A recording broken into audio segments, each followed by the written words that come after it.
Vamos, aquí donde nos quedamos en la última excepción, ¿no? Que hemos visto.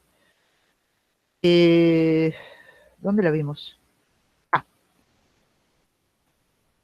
hemos visto el tema de la capacidad, hemos visto el tema de la capacidad procesal, que es la única que viene cubierta. Han dejado, tomen debida nota de esto, han dejado libre el tema sin medio para hacerlo valer, la inexistencia del demandante, esto es su falta de capacidad para ser parte, no puede ser deducida, que es un defecto insubsanable, pero se lo comieron, que es uno de los problemas de eh, de la lista cerrada, ¿no? De motivos por los cuales se puede utilizar este instrumento que es defensivo para el demandado, ¿no? Que el CPC lo llama excepción. Son estas excepciones previas, estas cuestiones previas que plantea el demandado, que atienden pues a que la demanda es defectuosa, ¿no? Es defectuosa. El caso de la representación, también lo mencionamos, todo defecto representativo del demandante puede ser hecho valer por el demandado bajo este supuesto del inciso 3, sea que el que está actuando por el demandante no tiene poderes, no tiene, o hay un defecto en el otorgamiento de esos poderes. Todo en realidad cubre todo el espectro de defectos de representación. Y es subsanable, ¿no? Se puede subsanar, y cada vez debo decir que se puede subsanar y se declara fundada, pues se declara fundada, se debe conceder un plazo para subsanar, y si se subsana, se retrotrae, o sea, se cura, se subsana, ¿no? Se cura retroactivamente el defecto que presenta la demanda. Esa es la idea fundamental, que se presenta en todos los casos. Y cerramos diciendo este tema absurdo, ¿no? De cuando el propio demandado dice yo estoy mal representado, como esto es una cosa irracional, ¿no? No se llega a ubicar realmente a qué supuesto se refiera. Y, y lo más absurdo es que si se declara fundado, se acabó el proceso, es un absurdo, ¿no? Es un absurdo. Es más absurdo todavía. Esto debería simplemente ser eliminado, y entre tanto está ahí simplemente como en honor al surrealismo que a veces presenta el CPC.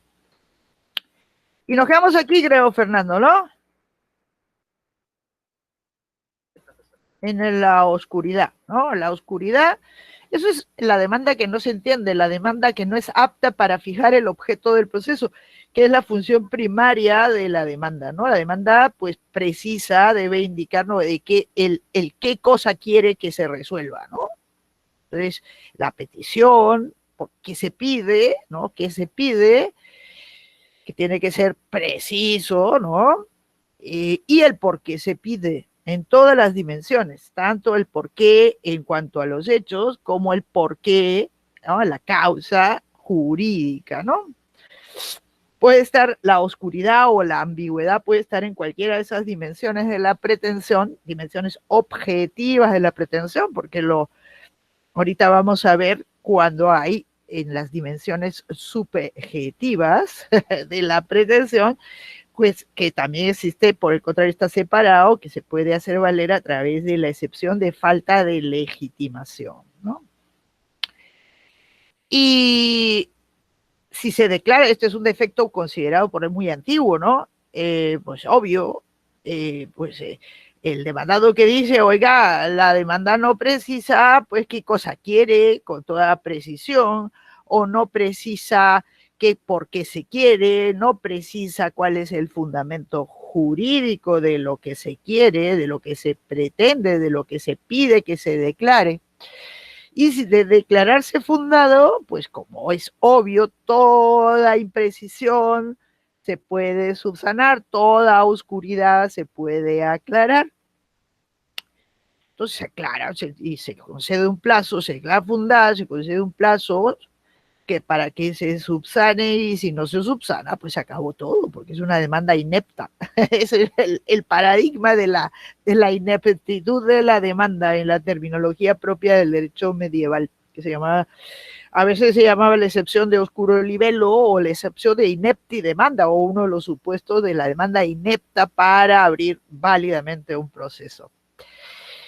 Pero lo que el código ha omitido, porque lo único que dice el CPC, ¿no?, es que si se declara fundada, ¿no?, se le da un plazo para que el demandante subsane los defectos señalados en el auto resolutorio. Lo que no dice es qué ocurre después si es que se subsana. O sea, se precisa el petitorio, pues no se había precisado qué cosa quería, ¿no?, o por qué lo quería, o estaba pues ambiguo, y se hace la correspondiente precisión, y el juez la da por buena, y ya está precisada. ¿Qué debería venir después? ¿No? Lo que debería venir después, que parecería obvio, ¿no?, porque la pregunta que yo les dije la semana pasada, ¿y para quién se aclara? Pues, ¿para quién se precisa? ¿Para el juez? No, es para el demandado, ¿no? Pues lo que debería, y es lo sensato que ocurre, y esto no necesitaría una modificación legislativa, si simplemente se pensara para quién es la aclaración o la precisión, pues es para el demandado, y en consecuencia él ¿no?, debe ser repuesto en todos los plazos defensivos, es decir, se le debe dar todo el plazo mayor para que conteste la demanda, ya demanda precisada o aclarada, y también nuevamente debe poder plantear las excepciones derivadas, estas de las que estamos hablando, de esa precisión, ¿no? Porque ¿qué ocurre si yo he interpuesto una demanda indemnizatoria y no se sabe, y muchas veces esto ocurre cotidianamente? Pues, ¿qué quieres? Es una indemnización a título, ¿cuál es tu título? ¿No? ¿Es a título de responsabilidad contractual o extracontractual? Hay muchos casos limítrofes, ¿no?, donde lo dejan exprofesamente ambiguo, ¿no? ¿Para qué?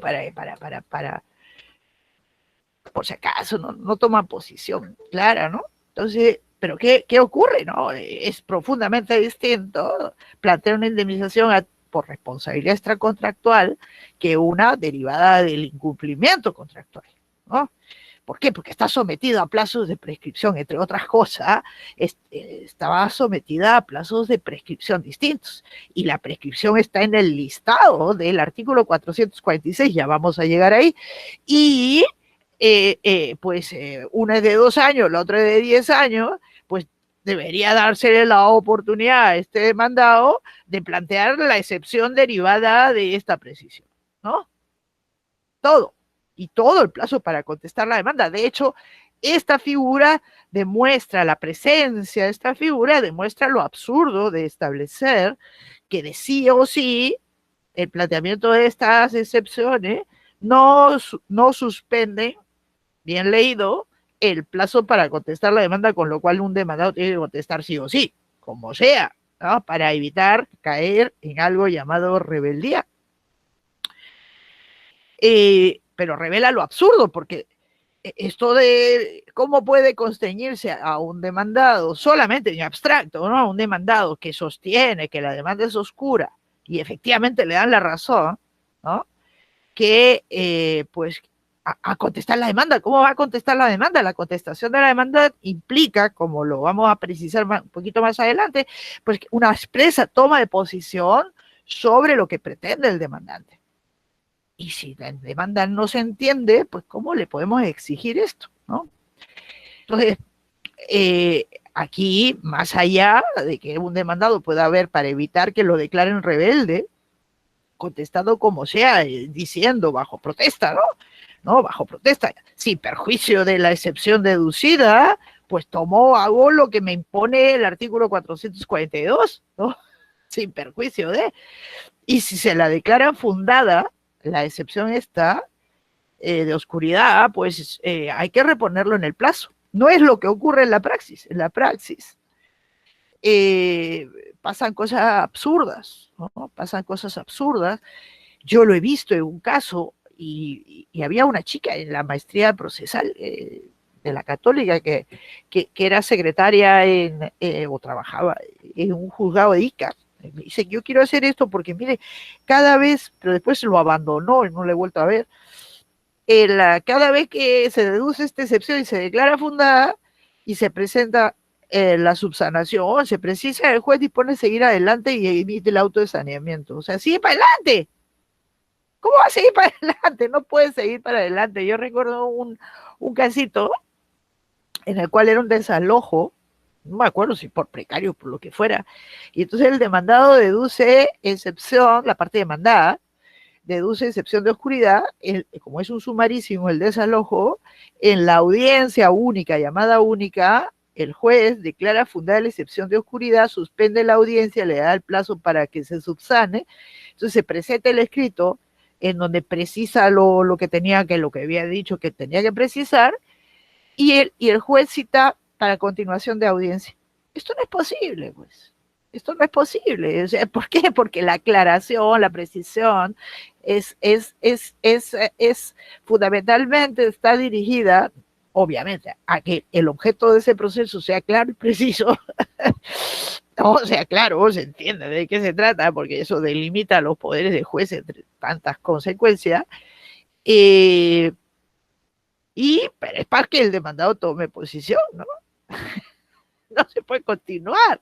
Eso es parte de de no entender, ¿no? De no entender para qué son estas cosas, ¿no? Esto que estamos viendo y es específicamente la excepción de oscuridad, que es propia del proceso escrito, ¿no?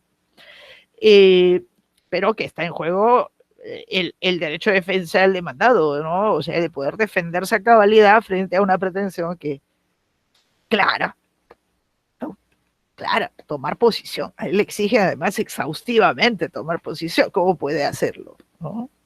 Sí, seguimos para adelante, ¿no? Como si la aclaración fuera solo para el juez y no para el demandado. Como si él no existiera, ¿no? Enrique Valverde tiene un artículo sobre esto, ¿no? Tiene un artículo sobre esto y es más, creo que lo ha reproducido en este libro. Un ratito. Este librito. Aquí. Este librito de Renzo.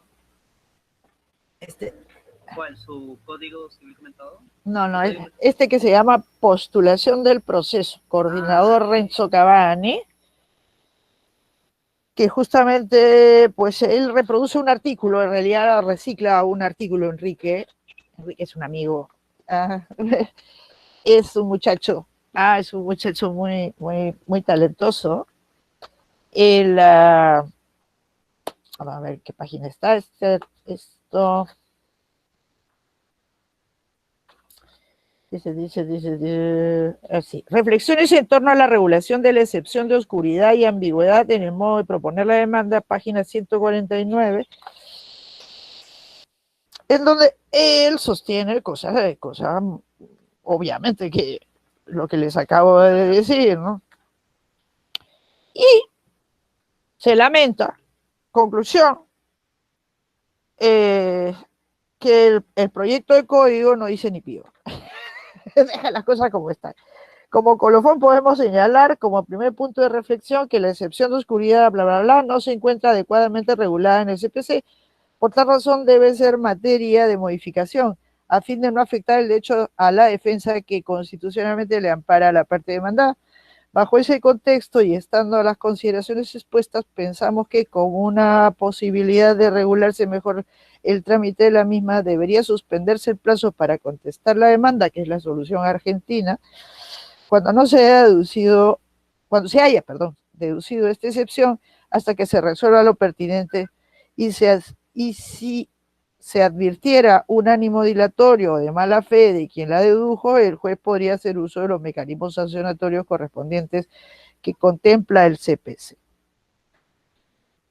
Claro, o sea, yo digo es que está oscura, ya está más que clara, se la declaran infundada, ahí tendría sentido, más que sancionarlo, es declararlo rebelde, ¿no? Si no ha contestado la demanda, ¿no? Si no ha contestado la demanda. Porque lo hizo para fastidiar, ¿no? En caso de la postura fuera por la no suspensión del plazo de contestación de la demanda, entonces la otra alternativa que proponemos, especialmente bajo el contexto del proyecto de modificación del CPC, es que se corra al traslado la parte emplazada de las precisiones realizadas por el demandante con el fin de que aquella pueda adecuar a tales precisiones los extremos de su defensa, luego de lo cual el juez podrá sanear el proceso y continuar con el trámite. Bueno, algo hay que hacer. Pero lo interesante es que sí, que propone la reforma, ¿no? Porque, ¿por qué? Porque los jueces no lo hacen. No lo hacen, y esto debería ser inherente, ¿no? Si uno tiene, entiende para qué es, ¿no? Inherente, o sea, declaran fundada, plazo, hay que reponerlo en el plazo, reponerlo en el plazo, ¿no? Incluso con lo vigente, incluso estando así vigente lo que tenemos. En fin, el proyecto de código deja las cosas como están. No dice nada, nada de nada, es increíble. O sea, no se han dado cuenta del problema. Y luego sigue algo que ya no tendría razón de existir, que ha estado ahí acompañando desde que se promulgó el código, ¿no? La falta de agotamiento de la vía administrativa y que no tiene sentido, porque esto tenía un sentido dentro del contexto del código, ¿no? Porque el código reguló, el Código Procesal Civil en su texto original hasta el año 2001, regulaba un proceso, por primera vez en nuestra historia republicana, dentro del Código Procesal Civil, el proceso que luego viene llamado, o que por la doctrina española siempre la ha llamado el proceso contencioso administrativo, que lo llamó impugnación de acto o resolución administrativa. Y lo reguló dentro de los procesos especiales abreviados, ¿no? O sea, dentro de lo abreviado, los especiales abreviados. Entonces tenía sentido, porque en el único caso que conforme a la ley sustancial, en realidad en ese momento había una ley que era ya no me acuerdo el número de la ley del procedimiento administrativo. Fujimori la vi, no sé en qué momento Fujimori transforma algo que era un decreto supremo, que lo tengo siempre por acá. ¿Dónde estás? ¿Dónde está? ¿Dónde está? ¿Dónde está? ¿Dónde estás? Bueno, el decreto supremo del año, de los años 60, de los tiempos de Belaúnde, primer gobierno de Belaúnde, se da un decreto supremo. Aquí estás. Aquí está. Uno de estos debe ser. Sí, aquí está. Se llamaba así. No sé si se ve, Fernando. Reglamento de procedimientos administrativos. Sí, tengo que anclarlo, profesor. ¿Podemos hablar de nuevo, por favor? Es que es muy clarito, es muy clarito. Bueno, existía, esto luego Fujimori lo transforma en ley, este reglamento, ¿no? No había ¿Es ley. la ley 27584? Sí, pero ¿de qué año es?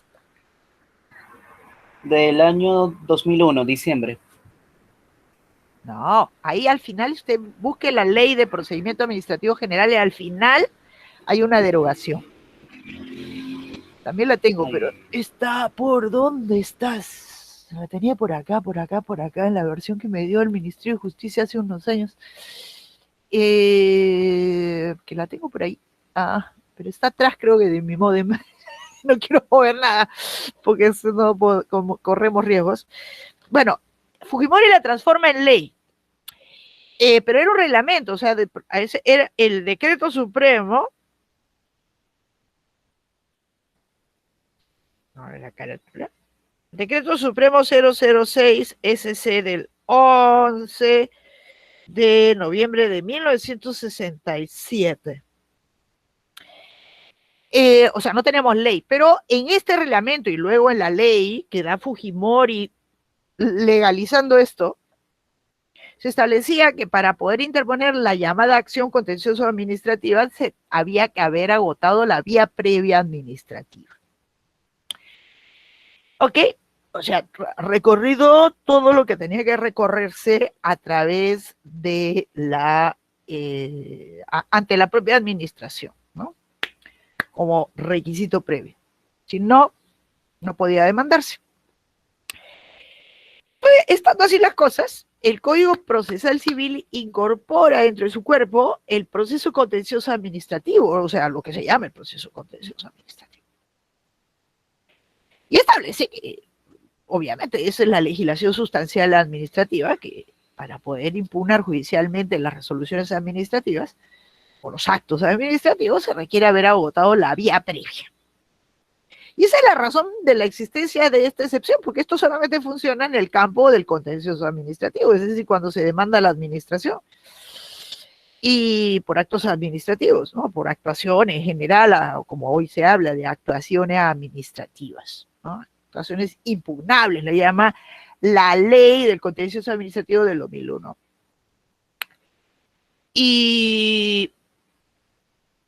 ¿Y qué hace el Código Procesal Civil en vía general? Pues nada, ninguna. Esto solamente funciona, esta excepción carece de sentido en el proceso civil. En el proceso civil nadie tiene que agotar una vía previa administrativa, ¿ah?, para poder demandar. Jamás, ¿no? Jamás. ¿Por qué? Porque es otro tipo de controversias, ¿no? Y en consecuencia, pues carece de sentido que se haya mantenido ahí, ¿no? Porque no hay vía previa administrativa que recorrer. ¿Por qué se explica? Como lo digo, como lo estaba diciendo ahorita, su presencia se explica porque el CPC original regulaba el proceso de impugnación de resolución o acto administrativo, en donde por la legislación sustancial administrativa establece como cuestión previa, como un requisito previo para poder siquiera acceder al órgano judicial, pues el agotamiento de la vía previa. Con la dación de la ley de proceso contencioso administrativo, que implica la derogación de toda esa parte del código que se refería a la impugnación, al proceso de impugnación de resolución o acto administrativo, pues esto también debió desaparecer, ¿no? Pero no desapareció y se ha quedado ahí enquistada, ¿no? Es una especie de fantasma, ¿no? De zombie, ¿no? Un muerto viviente que está ahí fastidiando, ¿no? Fastidiando. Porque esto, su único ámbito operativo es en el contencioso administrativo. En los otros sectores, no. Como ustedes, no sé si pues a qué grupo le correspondió, pero hay quienes lo usan, ¿no? Hay quienes lo quieren usar, ¿no? Para la conciliación. Oh, sí, claro, para hacer valer que no se hizo la conciliación previa. Pero eso no es un procedimiento administrativo previo. Eso es autónomo, digamos, ¿no? No calza, ¿no? No calza, pero hay quienes insistentemente lo hacen valer. Pero no, es otra cosa, ¿no? Es otra cosa. Esto es única y exclusivamente frente a las pretensiones contencioso-administrativas, en donde por exigencia, ahora ya en ley, una ley además muy favorable al administrado, que es la ley del procedimiento administrativo general, ahí se ha establecido que hay que agotar, con las relativas excepciones, la vía administrativa. También establece cuando tenemos el caso del silencio, cuando se considera agotada la vía administrativa, y todo esto es la legislación sustancial, ¿no? Administrativa. Y bueno, esto merecería pues una reflexión, ¿no? Porque hay ordenamientos en donde para poder acudir ante el juez frente a una actuación administrativa lesiva, ¿no? Lesiva de los intereses del administrado, no requiere el agotamiento de la vía administrativa. El agotamiento de la vía administrativa o irse por la vía administrativa es una opción, ¿no? Es como en Italia, por ejemplo, para acudir a los órganos de la jurisdicción administrativa, porque ellos tienen una jurisdicción separada de la ordinaria, igual que viene de Francia eso, igual en Alemania, también tienen su jurisdicción administrativa, son un cuerpo de jueces separados de los ordinarios, pues no es necesario agotar ninguna vía. Pero también tienen la vía de los recursos jerárquicos en Italia, ¿no? Entonces, o se van por la vía administrativa o se van por la vía judicial. judicial especial, ¿no? Pero, claro, o un camino del otro, o un camino del otro. Y ya el administrado escoge, ¿no? Escoge. Igual es en Francia. En Francia no es necesario agotar los recursos administrativos para poder acudir al juez administrativo. Esto, pues recuerden, cuando lleven su curso, no sé si lo vayan a llevar, en algún punto de su curso de Derecho Administrativo, pues van a tratar esto y van a ver que el contencioso administrativo, eso que nosotros llamamos contencioso administrativo a la española, pues encuentra su fuente, ¿no? Primero en Francia. Y un poco que ha inspirado al modelo de jurisdicción contencioso administrativa objetiva, ¿no? Lo que se llama objetiva, y frente a eso existe la de los países anglosajones, que se recogió en, uh, en Alemania, en la Alemania occidental, ¿no? O sea, en la República Federal de Alemania, alemana, en la ley de 1960, que es el prototipo, ¿no? El modelo de la jurisdicción contencioso administrativa, que se le llama subjetiva, o sea, para la tutela de los derechos del administrado, ¿no? Y bueno, pero ese es otro tema. Lo cierto es que esto carece de sentido y no tendría pues su sitio. Su sitio dentro del Código Procesal Civil con la eliminación, ¿no? Con la eliminación del contencioso administrativo, sino que debería estar regulado, dado que tenemos una ley del contencioso administrativo dentro de la propia ley, como un supuesto especial, ¿no? Un supuesto especial, si es que el juez no se ha dado cuenta, ¿no? Si el juez no se ha dado cuenta, o lo ha dejado pasar, ha admitido la demanda sin tomar en cuenta, sin analizar si se agotó o no se agotó la vía administrativa, que es un requisito para que la demanda venga admitida, ¿no? Así que no perdamos más tiempo. Su único campo de aplicación es este, no podemos por analogía pues querer hacer entrar otras cosas, ¿no? Otras cosas como la conciliación previa extrajudicial. Luego viene lo que les decía, anunciaba hace un ratito, sobre los otros elementos de la pretensión, ¿no? Que son los elementos subjetivos, que son, pues, los sujetos, ¿no? Los sujetos. Y que no hay que olvidarlo, ¿no? Que una pretensión se distingue de otra en función no solamente de lo que se pide y el por qué se pide, sino también por los sujetos, ¿no? Por los sujetos, las personas, como decían los antiguos, ¿no? Es decir, no es lo mismo la pretensión de Josué que la pretensión de Fernando, ¿no? Sí, aunque sea idéntica en lo que se pretende y contra quién se pretende, ¿no? Digamos que Josué y Fernando son coacreedores, ¿no? Coacreedores de Renzo. Son coacreedores, cada uno pues puede pretender el todo de Renzo.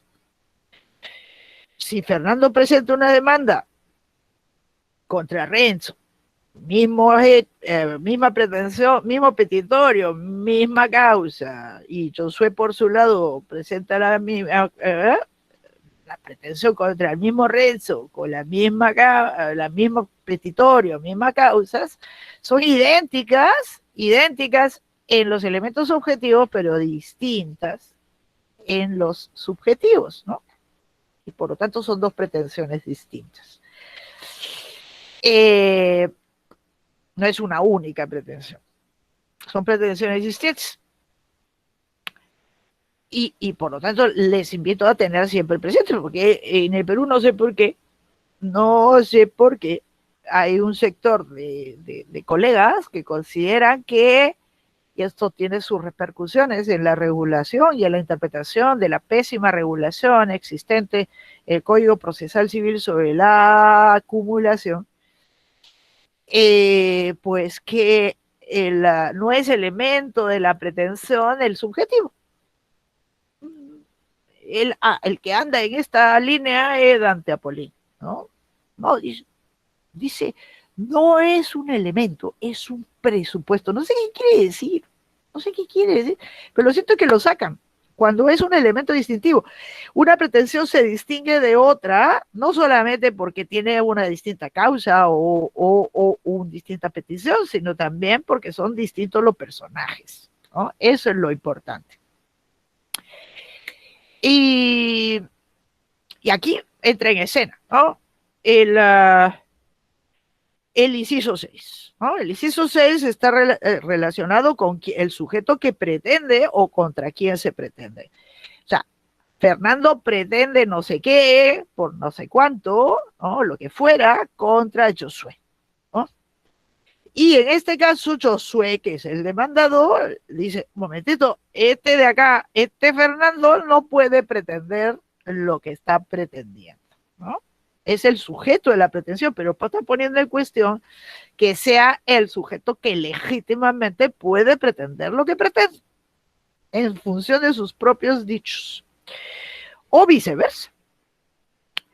Fernando pretende contra Josué lo que sea, lo que sea. Y Josué le dice, momentito, Fernando no puede pretender contra mí, ¿ah? Contra mí lo que pretende. Yo no tengo nada que ver con este asunto, ¿ah?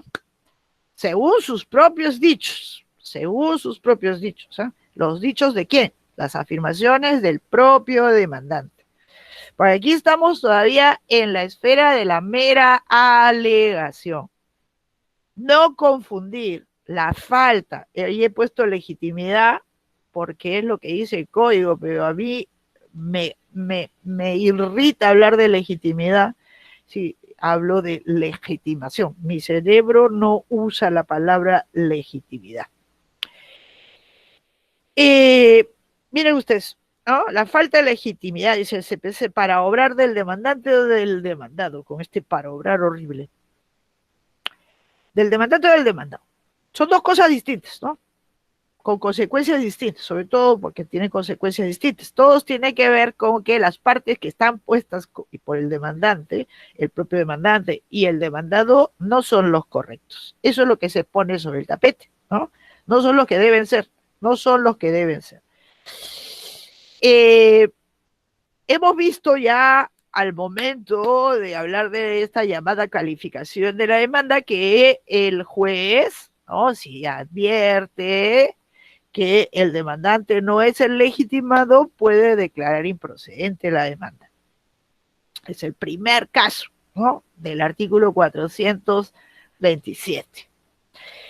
¿Y por qué improcedente? Porque estamos frente a un defecto insubsanable, ¿no? No se puede porque significaría reemplazar al demandante, ¿no? O el demandante es el legitimado para pretender lo que pretende o nada que ver, ¿no? O no. Es un sí o no. No se puede subsanar. Por el contrario, lo hemos mencionado, ¿no? Al ver en el contexto de los defectos subsanables, si el demandante hierra el tiro y demanda a un sujeto equivocado, pues eso por nuestra ley lo ha considerado subsanable. Subsanable. Pues esto también se refleja en la regulación. El juez no se da cuenta que el demandante no es el legitimado. O de repente sí lo es, depende, pero quien lo hace valer, que el juez no encuentra que el demandante hay un defecto de legitimación del demandante, o bien en alguno de sus aspectos del demandado. Y por tanto admitido la demanda, y el demandado deduce o que el demandante no es el que puede demandar, y eso significa la falta de legitimación, la falta de legitimación, no puede demandar lo que está demandando, o viceversa, dice no, yo no soy el que debe ser demandado. No, es el caso del notario, ¿no, Fernando? Lo que en El demandado dijo, Sí, ¿no? profesora, El demandado, exactamente. que me ponen a mí, ¿yo qué tengo que ver aquí con este? Yo no tengo nada que ver en este entierro, ¿qué me vienen a mí? Pero ahí tiene que decirles a los chicos cuál es la regla de oro que siempre dice para establecer si hay legislación o no. Claro, ¿Qué dice la regla de oro? la regla de oro, que es en relación a quienes necesariamente deberá producir sus efectos lo que se está pidiendo que se declare. Claro que esto es una regla de oro, pero que es una respuesta, es una pregunta ambigua, ¿no? ¿No? Porque es abstracta, es demasiado abstracta, ¿no? En relación a quiénes. Hay mucha confusión, ¿no? Y es claro ejemplo de confusión es lo que terminó resolviendo la Suprema, que el notario sí estaba legitimado para ser demandado y por lo tanto lo mantuvo ahí como demandado, ¿no? Y bueno, vamos por partes, vamos por partes. O sea, la legitimación del demandante, legitimación activa, ¿no? Implica, o sea, el demandado que dice, este no puede demandar lo que está demandando, esto es lo que implica, ¿no? No puede demandar lo que está demandando. Es inevitable, esto tiene que conectarse con los elementos objetivos de la pretensión, pues si no, no existiría forma de establecerlo. Entonces, no puede, ¿por qué? Porque él no se coloca, ¿no?, en sus afirmaciones como titular de la situación sustancial que quiere proteger a través del proceso. Imagínense ustedes, pues, que la suegra, la, la madre, ¿no? La madre de, de la cónyuge o del cónyuge, digan, no, pobrecito, mijito, se lanza a demandar el divorcio, ¿no? De su hija o hijo, ¿no? Con su cónyuge y lo demanda, ¿no? Y dice, no, yo, porque yo estoy preocupada, porque mi hijo, mi hija, ¿ah? Mi hijo, mi hija sufren violencia física, psicológica, y te pone una demanda de divorcio por causal, ¿ah? Demanda de divorcio por causal. ¿Y qué hace pues la metiche esta? Demandando, demandando el divorcio. No puede, no puede. A diferencia de una nulidad, nulidad de matrimonio la puede demandar todo aquel que, no todos, la puede demandar el MP. Y todo aquel que tenga, y ahí sí se usa la expresión, interés legítimo, ¿no? Ahora tiene que haber algo, algo que le llega o al bolsillo o al alma, ¿no? En los términos que me parece que se debe interpretar el artículo 6 del título preliminar del CPC, del CC, perdón. Entonces la falta de legitimación, ¿no? Un ajeno, uno que no es ninguno de los dos cónyuges, no puede demandar el divorcio, por eso es negativo, no puede, tiene que ser alguno de los dos, ¿no? Puede por el contrario, ¿no? Puede por el contrario, un sujeto con interés legítimo a ocupar la posición de parte demandante, ¿no? Puede. En una demanda de divorcio, perdón, de nulidad de matrimonio, nulidad, nulidad, nulidad. Y, pero podría ser, ¿no?, que el demandado que se, incluso en este último caso, yo les mencionaba, no tengo la resolución, tengo que buscarla, es muy buenísima, la tenía, pero se me ha perdido por ahí, creo que la tenía en físico.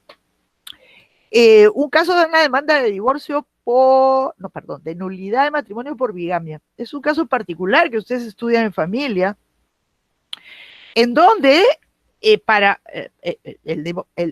matrimonio es nulo, el matrimonio del casado, del previamente casado, es nulo. Y entonces, siendo uno de los supuestos, la bigamia, uno de los supuestos de nulidad del segundo matrimonio, obviamente el segundo, pues entra dentro de la fórmula, ¿no? Dentro de la fórmula general, ¿no? Dentro de la fórmula general de que cualquiera con interés o el MP puede demandar su nulidad, aparte obviamente, de alguno de los dos cónyuges. Pero ¿qué ocurre? No de los dos, ¿ah? Alguno de los coches. ¿Qué pasa aquí? Pasa que si el primer matrimonio, después de celebrado el segundo, se disuelve de alguna manera, porque se muere uno de los, como se extinguen los matrimonios, ¿no? Por muerte, por sentencia de divorcio, por sentencia de nulidad, por lo que fuera, se extingue, ¿no? O sea, ya no hay un primer matrimonio, entonces la legitimación para demandar la nulidad se restringe, ¿no? Se restringe a quiénes? Se restringe solo al cónyuge ofendido y con plazo de caducidad de 1 año. ¿No? ¿Eso para qué? Porque se tiende, es la tendencia del CC de conservar el matrimonio, ¿no? Es parte del paquete conservación del matrimonio. Entonces, ahí restringimos la legitimación. Entonces, ¿qué ocurriría? ¿No? ¿Qué ocurriría si, como ese caso que yo vi hace unos años, en donde se interpone una demanda de nulidad de matrimonio fundada en la bigamia? ¿Quién la interpone? El hermano del cónyuge. El hermano del cónyuge. ¿Y qué pasó? ¿Por qué? Porque el marido se murió. Y naturalmente el marido estaba casado, o sea, el hermano del demandante estaba casado con esta señora. Y él hace sus averiguaciones y resulta que la señora, cuando se casa, era vígama, o sea, se casó y estaba previamente casada. Y eso es todo lo que dice en la demanda, ¿no? Entonces dice, bueno, el matrimonio es nulo porque es el matrimonio del casado. Punto. No dice más. Entonces, ¿pero qué ocurre? Hay unos hechos que ocurrieron después que fueron silenciados por la parte demandante, que es que el primer matrimonio fue disuelto por divorcio, antes de que se muriera el marido, ¿no? El segundo marido, el segundo marido. Y por lo tanto, ella tranquilamente, la parte demandada, podía deducir, ¿no? Podía deducir excepción de falta de legitimación del demandante. ¿Por qué? Porque había ocurrido el evento ese. El primer matrimonio, ¿no? El primer matrimonio se había disuelto y por lo tanto esto convalidó en parte, provocó el efecto de restringir la legitimación y además ya se había pasado el plazo de caducidad de 1 año. Por lo tanto, ella introduce, y de hecho lo introdujo, estas circunstancias. ¿Las introduce? Pues las puede introducir aquí. La respuesta debe ser positiva, o sea, hago valer la excepción de falta de legitimación. ¿Por qué? Porque yo deduzco, ¿no? Yo deduzco que él no es el legitimado, porque el supuesto de hecho, ¿no? El supuesto no, de hecho no es el simple que él ha mencionado, sino que quizá ha agregado la circunstancia que el primer matrimonio no fue, el primer matrimonio ya no existe, ¿no? Y en consecuencia, el único que habría podido demandar la nulidad era el marido, y dentro del año de fenecido el primer matrimonio. Y eso ya había pasado ese tiempo. ¿No? Ya ha pasado ese tiempo. Entonces, hay casos, esto es un caso particular, pero por lo general, pues, la legitimación está, la que hemos llamado la legitimación ordinaria, está circunscrita a los titulares del derecho. Hay otros casos en donde hay una legitimación abierta a todos los que tienen interés y en donde la existencia de ese interés es lo que entra, lo que debe ser determinado para determinar a su vez la legitimación del demandante. ¿Cuál es tu interés? ¿En qué se concretiza este interés? ¿Cuál va a ser la ventaja, la utilidad que te va a dar? En el caso de la nulidad de matrimonio, evidentemente el hermano estaba interesado en ser heredero, el demandante. ¿Por qué? Porque los hermanos no son herederos forzosos. A presencia de herederos forzosos, como es en este caso la cónyuge, lo desplaza a él. Él tiene vocación hereditaria en tanto y en cuanto los hermanos son herederos, ¿no? Pero en tanto y en cuanto no haya herederos forzosos. Entonces, los herederos forzosos, en el orden de prioridad que establece, ¿no? El Código Civil, en este caso no había tenido hijos, y obviamente era ya anciano, y no tenía padres, ¿no? Pero tenía la cónyuge, ¿no? Era la única heredera que era el obstáculo, ¿no? El obstáculo para el hermano. Entonces quería sacarla de medio. Entonces ahí es su interés, ¿no? Hay un interés, ¿cuál es su interés? En ser declarado heredero, ¿no? Desplazando a la cónyuge, porque se declaraba lo que pretendía la declaración de nulidad del matrimonio, pues desplazando a la cónyuge, pues simplemente él podía, ¿ah? podía ser declarado heredero, ¿no? Ser. Ahí estaba su interés, o sea, no era simplemente, no, por fin de defender al hermanito, qué sé yo, no, morales, no, económico, económico, interés económico, ser el heredero del señor este. Entonces puede ser estos supuestos de legitimación más o menos abierta que se determina en cada caso concreto, o puede haber supuestos de legitimación extraordinaria en donde la ley, ¿no? La ley misma autoriza a un sujeto que no es el titular del derecho, ¿no? Que no es el titular del derecho,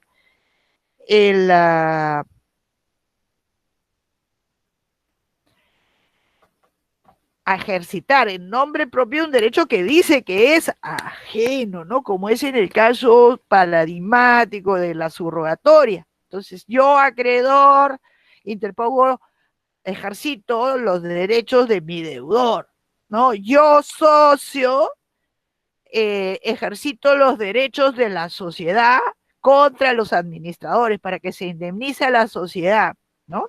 Esos que se llaman, Giovenda lo llamaba y así lo llamó el CPC, de sustitución procesal. Entonces, esos son los casos. ¿Todo eso puede ser cuestionado? Sí, ¿no? Depende del caso, ¿no? Depende del caso. La falta de legitimación activa. La falta de legitimación, aquí lo importante es que tal cual en esto hay total coherencia con entre el CPC, entre la parte de la declaración oficiosa inicial del juez que declara improcedente la demanda por falta de legitimación del demandante y el efecto establecido por el artículo 451, inciso quinto, cuando se estima esta excepción. Entonces, esta excepción se estima, se declara todo, se acabó todo, nulo todo lo actuado, conclusión del proceso, si es que efectivamente el juez dice, no, este señor, este demandante, este sujeto demandante, no es el que puede pretender lo que pretende. Eso significa. Y esto tiene que relacionarse con lo que se pretende, obviamente, ¿no? Y quien manda es el ordenamiento sustancial, ¿no? Normalmente, repito, legitimación llamada ordinaria es que uno se afirma titular de un derecho, de una situación sustancial protegida por el ordenamiento. Y se coloca así, ¿no? Y hace una demanda coherente, ¿no? Y no quiero dar el caso de quien ejercita pues un derecho como la suegra, ¿no? La suegra que demanda, este malvado, yerno mío, o nuera mía, que interpone una demanda de divorcio por causal, la que fuera, ¿no? No, eso está reservado única y exclusivamente a los cónyuges como demandantes, ¿no?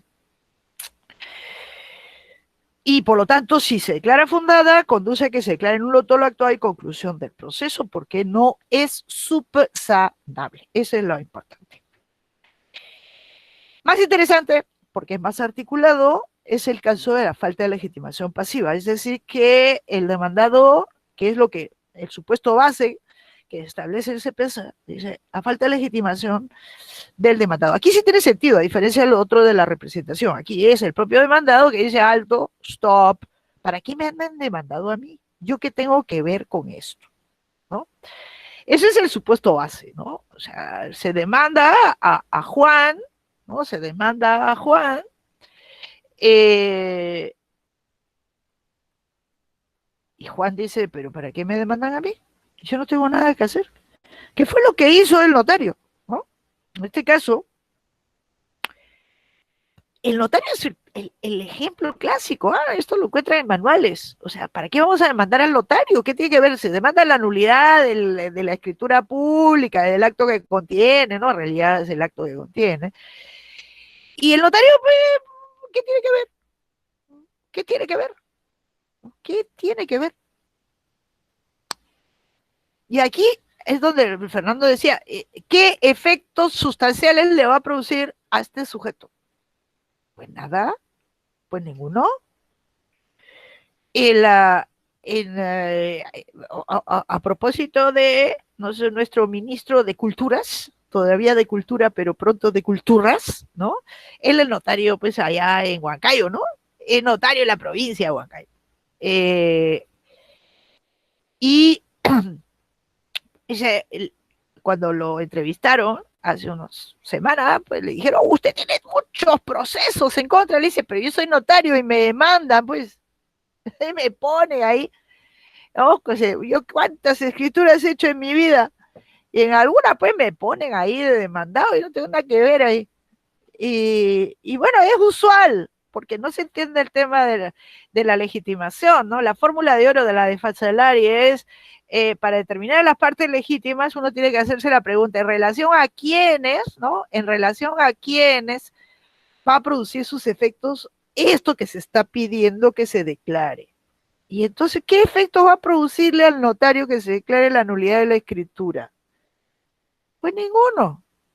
A lo más puede producirle efectos reflejos, porque si le declara la nulidad de la escritura, podría ser, ¿no? Podría ser que le abran por ahí a nivel del Consejo del Notariado un procedimiento disciplinario, si es algo imputable a él. Podría ser, pero no le va a producir ningún efecto de orden sustancial, porque lo que se va a declarar es la nulidad del acto, ¿no? De carambola su escritura, ¿no? Porque es el contenedor. Y entonces el notario no tiene por qué ser demandado en una nulidad de la misma manera que no tiene por qué ser demandado de mandato el registro o el registrador o registros públicos, la institución, cuando se demanda la nulidad de asiento. Porque eso solamente le va a producir efectos sustanciales a quien aparece en el registro como titular de X situación que está inscrita, ¿no? X cosa, lo que esté, y, y no al registrador o al registro ni le va ni le viene.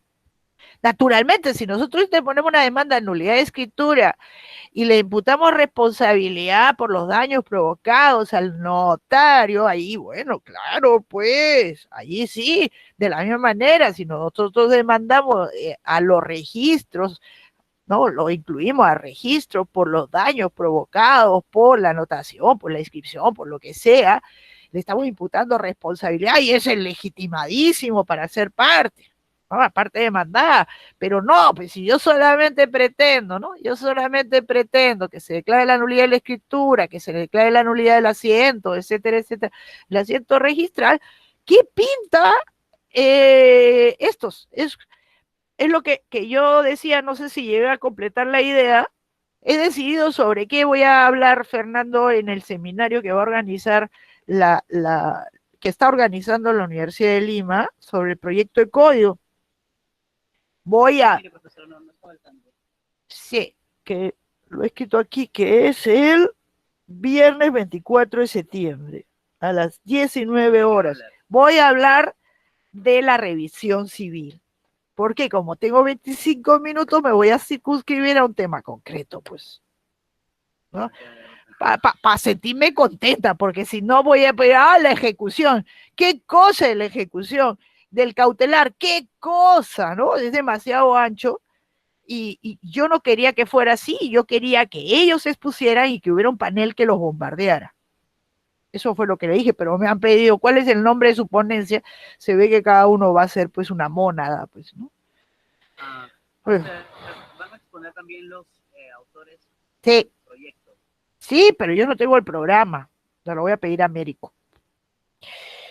Entonces, allí queda, ¿cuál es el problema? Uno de los grandes errores que existe y que se plasma en el proyecto, en el caso de la demanda de nulidad de cosa juzgada fraudulenta, artículo 178 del Código Procesal Civil vigente, es que se piensa que cuando se demanda la nulidad y se le imputa que se demanda la nulidad de la sentencia, se imputa que es el producto del, que es la causal por la cual se puede demandar, ¿no? Que es el producto del dolo, ¿no? En realidad dice que es fraudulento, o sea, el fraude, vamos a decir, el vicio fraudatorio, ¿no? El fraude haya sido cometido por el juez, el juez, a los autores, ¿no? Los autores de la resolución, que dice que es la que se quiere anular, se los pone como demandados. Y esto es un absurdo. ¿Por qué lo vamos a poner como demandados? Porque a ellos ni les va ni les viene. Ni les va ni les viene. Si se declara nula la sentencia, pues los efectos se van a producir sobre la persona que tenía los efectos favorables de esa sentencia.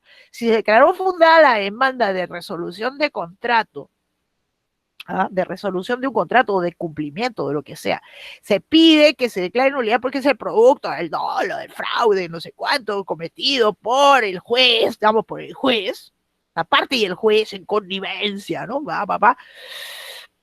Y efectivamente se declara fundada, la demanda viene, la sentencia viene eliminada de este mundo y hay que reponer las cosas al estado anterior. O sea, ya no hay resolución, ya no hay sentencia que ordene el cumplimiento, ya no hay lo que sea, ¿no? ¿No? Hay que reponerlas, salvo derechos de terceros adquiridos en virtud de la sentencia, ¿no? Salvo, ahí hacemos a salvo. Entonces, ¿para qué ponemos, sí, por más que le imputemos dolo al juez, ¿no? Él no es parte. ¿Por qué? Porque él no va a recibir los efectos, ¿no? No va a recibir los efectos. ¿Quién los va a recibir? El ganador, el que había ganado en esa sentencia. Ese es el que tiene que ser colocado como parte demandada. Entonces, aquí no ponen a los jueces, y eso es lo que dice el proyecto hay que poner a los jueces. Es un absurdo, no entienden nada. De la misma manera pasa en el arbitraje. Ahí está Josué, que sabe mucho de arbitraje, ¿no? Josué, ¿usted ha visto casos en donde demanden a los árbitros, en donde interpone la demanda, no es demanda, pero el recurso de anulación, que para nuestro juez es una demanda, y pone como demandados a los árbitros? No, ahí ¿quién es? El que ganó, pues, el que fue parte, ¿no? El que fue parte en el arbitraje. Todos los que fueron parte del arbitraje. ¿Por qué? Porque si se declara fundado el recurso, se anula, se llama anulación, se anula el laudo. ¿Y eso sobre quién va a repercutir? ¿Sobre los árbitros? No, va a repercutir sustancialmente sobre la parte, que era la ganadora, porque quien impugna siempre la perdedora, ¿no? Y una vez vi uno de estos recursos en la 9, ahí pone yo, sí, en la anulación, dice, siempre lo ponen a los árbitros. Yo vi una increíble planteada por Juan Monroy. Increíble, dije, qué increíble, este es el autor del código. Interpone este recurso de anulación, encima él no era parte, ¿no? Era uno que se había metido en el arbitraje y lo habían dejado meterse en calidad de coadyuvante, ¿ya? En calidad de coadyuvante. Y él es el que termina interponiendo el recurso de anulación, esa parte. La demanda, el recurso de anulación lo dirige contra los árbitros. Contra los árbitros. Y,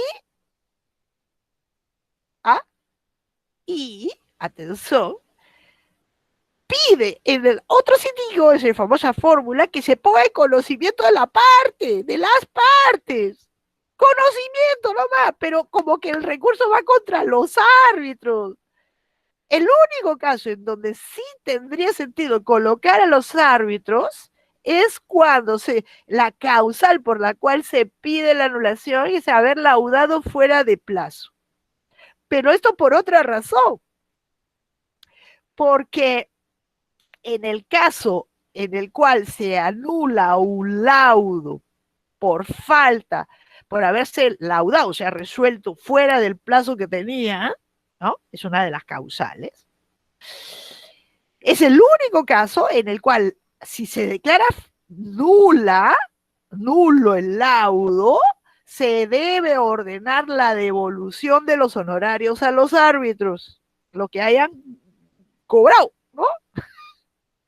Pero entonces esto debería, haciendo una lectura constitucionalmente orientada, y no solamente constitucionalmente, sino procesalmente orientada, tendría que pedirlo el propio recurrente. O sea, yo interpongo el recurso de anulación, porque se ha laudado fuera del plazo, y como pretensión, conforme a la ley de arbitraje, que ahí mismo se ordene, ¿no?, la devolución de los honorarios, si se declara fundada, ¿no? Es una acumulación. ¿Para qué? Porque eso es lo que dice la ley de arbitraje, ¿no? Dice que en esos casos se devuelve, ¿no? Como usted no lo ha leído, pues eso lo leerá el próximo año, ¿verdad? El próximo año. Un articulito que tengo sobre ese colateral tema. Y entonces, bueno, ahí sí, legitimados, ¿por qué? Porque lo que se está pidiendo, estarían legitimados los árbitros solamente en ese caso, en lo demás no. ¿Por qué? Porque en relación a quiénes va a producir sus efectos, lo que se está pidiendo, ¿qué cosa es? La anulación. Entre las partes, pues la parte ganadora, las otras partes. ¿Por qué? Porque entre ellos se va a producirse el evento de la estimación. A ellos les va se va a quedar irradiado, ¿no? Es como que les llega pues los rayos. No, es algo bueno. Entonces aquí tenemos un grave problema de comprensión de lo que es, ¿no? De lo que es la legitimación pasiva. Y es clara evidencia, pues todo esto lo tenemos plasmado en el código. No, el código vigente no dice nada, pues no dice quién debe ser la parte, ¿no? Quién debe ser la parte demandada. Todo el recurso tiene como contrapartida el contrarrecurrente, ¿no? Cualquier recurso y cualquier medio de impugnación, a la otra parte, pues, o a las otras partes, si son más de una. Todos los demás, ¿no?, que estén con intereses contrapuestos. Y por tanto, imagínense, es como si yo sí era, como fue pues en algún momento en Alemania, ¿no? En Alemania, no en Alemania, entre los pueblos germánicos, en que no tenían, en donde pues había una figura de impugnación que era contra el juez. ¿Cómo se llamaba? La Fausation, algo así, de Schuchemet, una cosa así. Y se dirigía contra el juez. La apelación romana, ¿no? La apelación, la contraparte en la apelación es el apelado, el otra parte, el que venía ganando, ¿no? No contra el juez, pues. No contra el juez. Bueno, es como si el recurso de casación uno lo planteara contra los jueces de las salas, de donde emanan las resoluciones susceptibles de recurso de casación, porque el recurso de casación tiene objeto la anulación, ¿no? Entonces, ¿por qué tenemos que...? ¿En sentido, profesor Ausov, qué opina sobre el amparo contra resoluciones? No, ahí es distinto. ¿Por qué? Porque ahí es el propio código, aunque esta parte no he revisado si han cambiado algo en el nuevo, pero en caso de amparo contra resoluciones judiciales, el amparo siempre se dirige contra el agresor. No es objetivamente contra el acto, es contra el agresor. Y entonces es el agresor el legitimado pasivo, en cuanto agresor. Por eso es que el legitimado son los jueces que emitieron la resolución. ¿no? En el caso del amparo, del habeas corpus, ¿no? Y, y no la actuación violadora, por más que luego pues terminen, porque se supone que hay que reponer las cosas al estado anterior, y bueno, si el interín cambia la autoridad, pues bueno, la sustituta será quien tiene que adecuar el comportamiento dispuesto si se ha estimado el amparo, ¿no? Pero fundamentalmente es imputarle una agresión o una amenaza o una vulneración. Así está enfocado, que sea correcto o sea incorrecto, pues es la opción, ¿no? Es la opción del. Ya era así en la ley 23.506 y, y sigue siéndolo en el Código Procesal Constitucional. Yo tengo, no es un artículo, es un informe. Es un informe, me acuerdo sobre eso. Que creo que nunca llegué a publicarlo. Ah, puedo publicar estas cositas. No, pero ya no tiene sentido. Ya no tiene sentido. Eh, Muy bien. Lo tienes y es que no valieron mucho. ¿Cómo? Lo tienes y es que no valieron mucho. Porque hay algunos artículos que se han mantenido tal y como estaban. No sé si se ha cambiado, no me he fijado en ese detalle. No, tengo que detenerme para ver, ¿no? Porque no ha cambiado casi nada. Lo que han hecho es a veces han puesto algunos parchecitos por ahí. Parchecitos y otras cosas que vienen del proyecto desde el Ejecutivo, ¿no? Que son la recepción, bien o mal, de la jurisprudencia del TC. Pero lo cierto es que el legitimado es el agresor. Es el agresor en el amparo, por la función del amparo, ¿no? Como si es un medio, ¿no? El agresor es importante, así se ha querido. Aquí se ve. Por eso, pero es distinto, pues, ¿no? Es distinto que la demanda de nulidad de cosa juzgada fraudulenta es un medio de impugnación y el demandado o la anulación en el caso del arbitraje, pues ¿quién tiene que ser la contraparte? Pues el ganador, pues, ese que tiene efectos sustanciales que corren el riesgo de ser eliminados, ¿no? Y bueno, pero vamos a la falta de legitimación pasiva. Entonces tenemos tres supuestos, ¿no? El, los tres supuestos que ya vimos. Y más o menos me han mencionado, ¿no? Ahora, vamos a ver, vamos en general. La falta de legitimación implica que el demandado no es quien debe serlo. ¿Ah?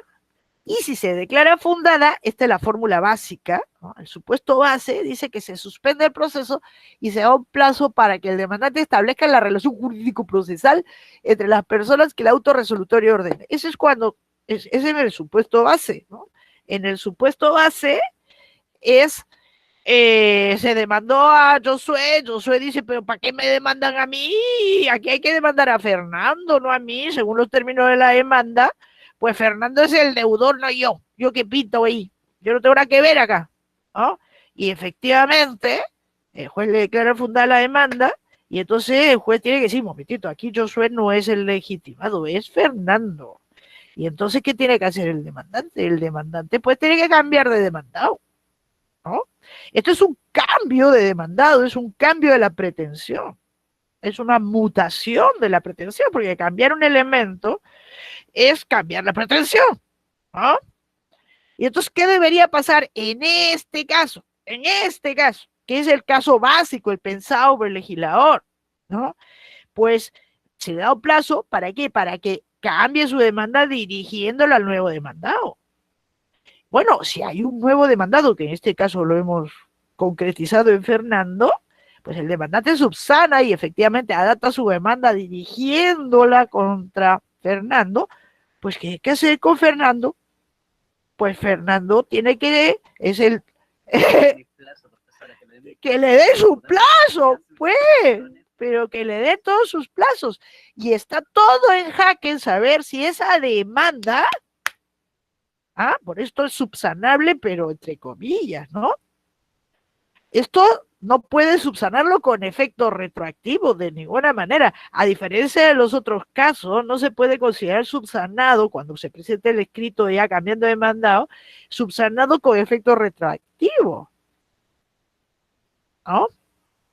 ¿Por qué? Porque está todo por verse los efectos producidos por la demanda. ¿Qué pasa si Fernando no domicilia, pues, en donde Fernando domicilia, pues, o sea, está llevándose porque Josué domicilia en Lima, entonces lo ha demandado en Lima, pero Fernando domicilia en Piura? ¿Ah? ¿Qué pasa, no? Si es que, pues, está sujeta a caducidad y yo he interpuesto una demanda dirigida contra no sé quién y contra Josué, realmente evitó la caducidad, la mera presentación de la demanda, y lo que sí debemos excluir son la producción de los efectos sustanciales. Cuando se notificó con la demanda Josué, con la copia de la demanda, no es que se interrumpió la prescripción, o sea, todo eso está en jaque por verse, ¿no? Está en jaque por verse si realmente esos efectos sustanciales con la notificación de la demanda al primigenio demandado se mantienen. ¿Qué cosa se mantiene de efectos y qué cosa no? Eh, Incluso, quizá el único que podría mantenerse es la perpetuación, pero está también eso, también la perpetuación fori, que también estaría todo en cuestión. Así que es una subsanación que es distinta en su eficacia a las otras subsanaciones, la de representación defectuosa, la de falta de capacidad procesal, cualquier defecto de la capacidad procesal del que demandó. Ahí sí, de subsanarse se retrotrae, se cura la demanda. Aquí no. Y por lo tanto, todos los efectos, o sea, se cura la demanda y todo lo que ha venido después, ¿no? Se sana. En cambio, aquí no, alto, stop. Para este caso base, Fernando debe ser, es el nuevo demandado. Y como nuevo demandado debe tener todas las oportunidades, debe ser notificado con la demanda primigenia, porque de repente tiene datos que no han puesto en la subsanación, con la demanda primigenia, con todos sus anexos, con todo, y a partir de la notificación a Fernando, que es aquí encarna nuestro neodemandado, pues él le tiene que correr el plazo que corresponda según el tipo de proceso. Tendrá los 30 días y su proceso de conocimiento con todos los plazos intermedios para deducir sus actuaciones defensivas, plantear excepciones, tachar, cuestionar, todo lo que tenga que hacer. O sea, es un recomenzar de nuevo, pero dentro del mismo, formalmente dentro del mismo expediente. Eso es toda la ventaja, nada más. No es que exista gran ventaja. Y naturalmente el código no lo dice nada. Acá cambiamos de mandado y punto. No. Ahí tiene inevitablemente que reponerse en el plazo. No reponerse, porque nunca lo tuvo, sino dársele todo el plazo que corresponde. Pero aquí subentran otros dos casos de falta de legitimación que ya hemos mencionado al tratar del control, ¿no? Del control de oficio. También podría entrar a la figura del demandado ficticio. Algo parecido, digamos, vamos, no era demandado ficticio. Demandado ficticio, había que, Fernando, tengo que agregar un tercer caso.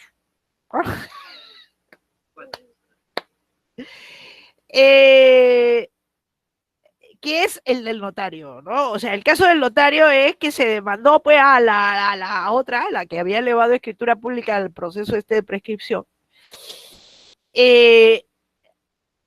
O sea, la declarada propietaria y más el notario, ¿no? Y el notario dijo, no, momentito, yo no tengo nada que ver, ¿no? Pero no es el caso del demandado ficticio, porque el demandado ficticio es una conducta fraudulenta. Aquí hay un error en el demandante, ¿no? El demandante demanda más de uno. Uno y uno sobra. Ese es el que me falta. Vamos a ponerlo. Vamos a poner acá. Vamos a crear. Vamos a agregar forma. Pero todo en el acto, todo en el acto. En el acto acá. Sí. Vivo y en directo. Ya. Vamos a hacerlo grande. Ya. Y aquí hay que poner lo que quiero poner. Sería modificar texto, mancharlo para ver. Es el caso, entonces, se ha demandado.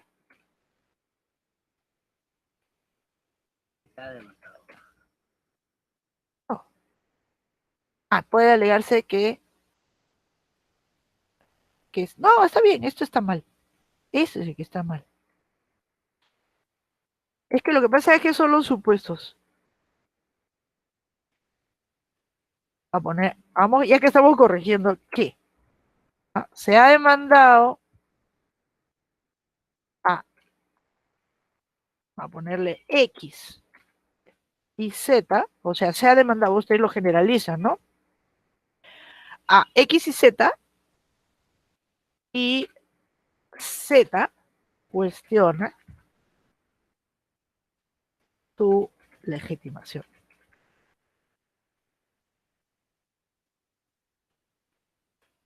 ¿No? Es distinto al otro caso, ¿no? El siguiente, el que ya tenía puesto.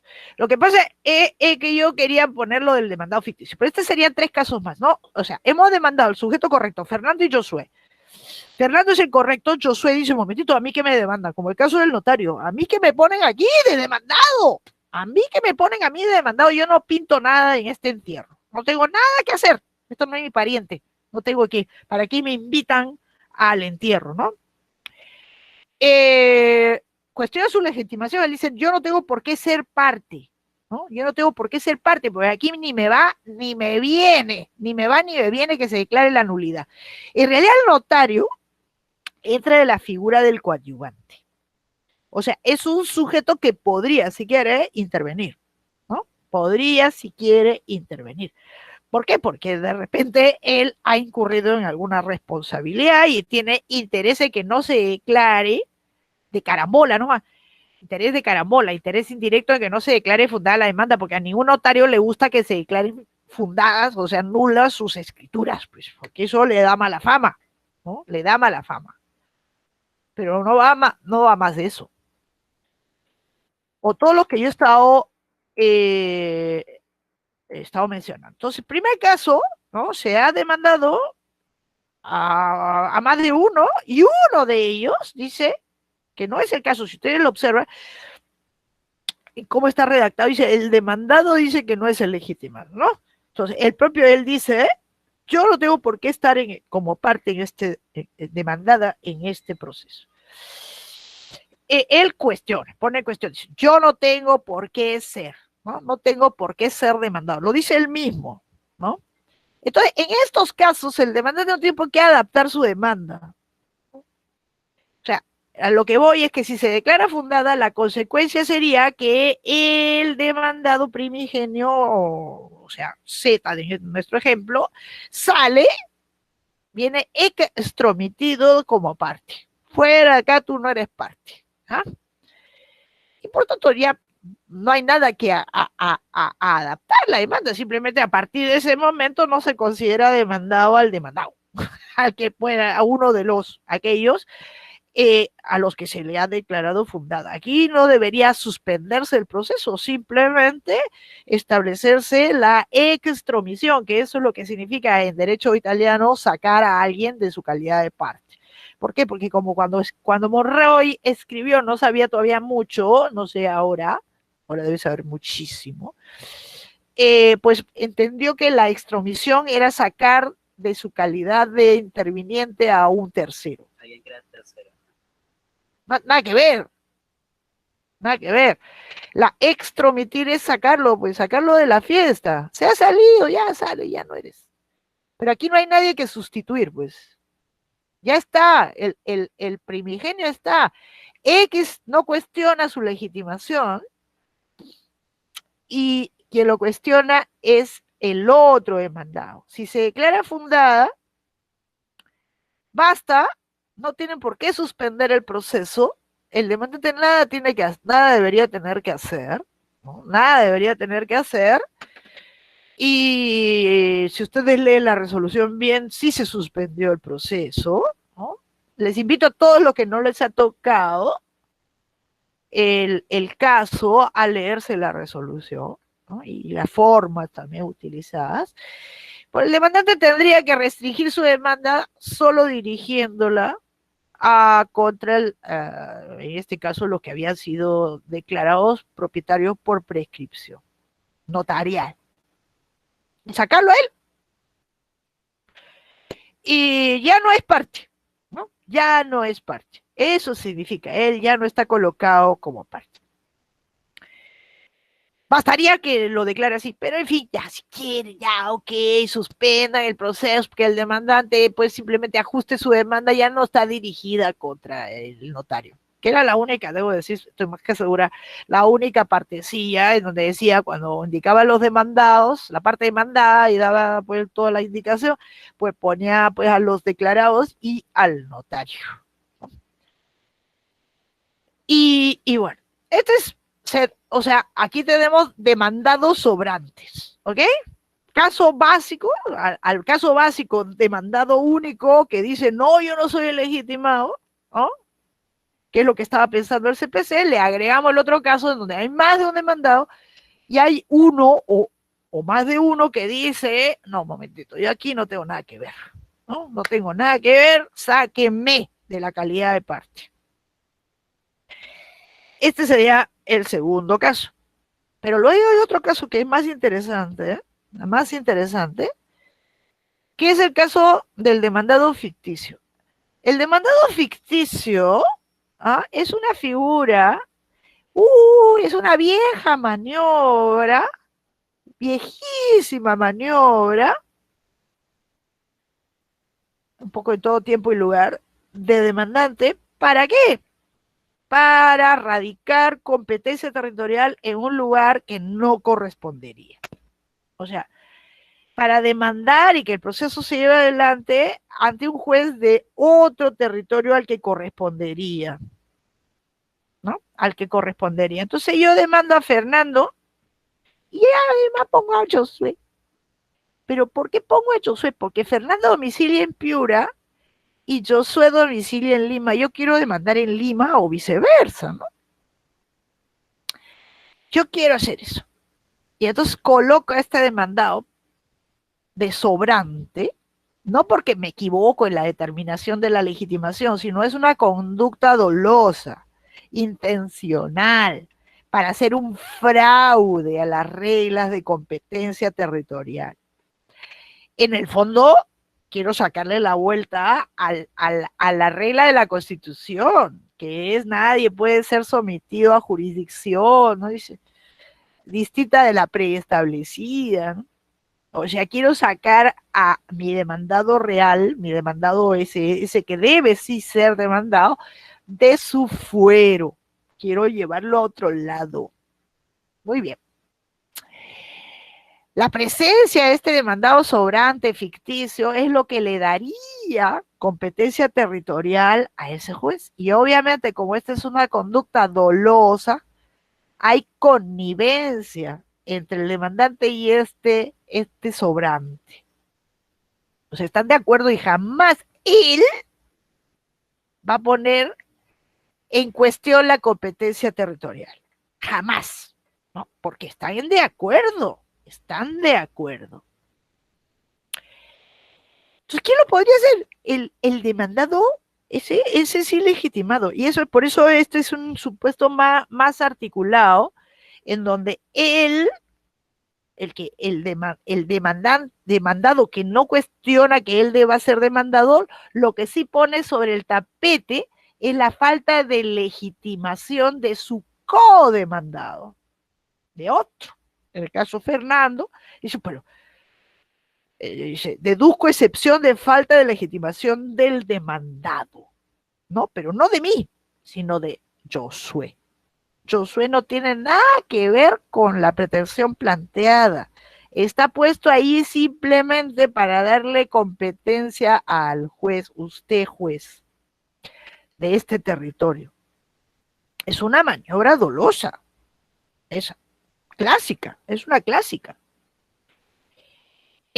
Para sacarle la vuelta en la regla de competencia territorial, eso lo aplicaron se aplica muchas veces. Eso es para hacer forum shopping, ¿no? Es uno de los elementos para hacer forum shopping. A ver, explíqueme, Fernando, ¿qué cosa es un forum shopping?